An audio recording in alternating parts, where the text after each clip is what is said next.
அதாவது திரு கே.என். நேரு விஷயத்தில் ஒரு 15 நாளைக்கு முன்னாடி ஒரு லெட்டர் வந்தது. அதாவது அவர் இன்ஜினியர்ஸ் அப்பாயின்மெண்ட்ல 25லேருந்து 35 லட்சம் ரூபாய் ஒரு ஆளுக்குன்னு சொல்லி ஒரு மொத்தம் 2534 போஸ்ட்ல ஒரு 150 பேருக்கு அப்படி பணம் வாங்கி கொண்டு கொடுத்தார் என்பதற்கான ஆதாரங்கள் அவருடைய தம்பி ரவிச்சந்திரனுடைய பிஏக்கள் வாட்ஸ்அப்ல ப்ரூஃப் பணம் எப்படி போச்சு அதிலிருந்து வெளிநாடு போன ஹவாலா டிரான்சாக்ஷன் வரைக்கும் அத்தனையும் எடுத்து 258 பக்கத்துக்கு என்க்ளோஷர் இருக்குன்னு அந்த 4 பக்க லெட்டர் லீக் ஆச்சு.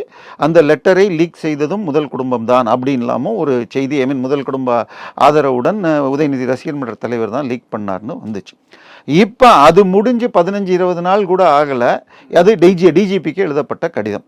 அதாவது இடி நாங்கள் அவர் பேங்க்கில் 23 கோடி ஏமாத்திட்டார்னு சிபிஐயில் இருந்த வழக்கில் இடி ரெய்டு பண்ணப்ப அவங்க ஆஃபீஸில் கண்டுபிடிக்கப்பட்டது அப்படின்னு சொன்னது. ஸோ இப்போ அதே நேரத்தில் இன்னொரு வழக்கையும் எடுத்து இப்போ அனுப்பிச்சிருக்காங்க லெட்டரை.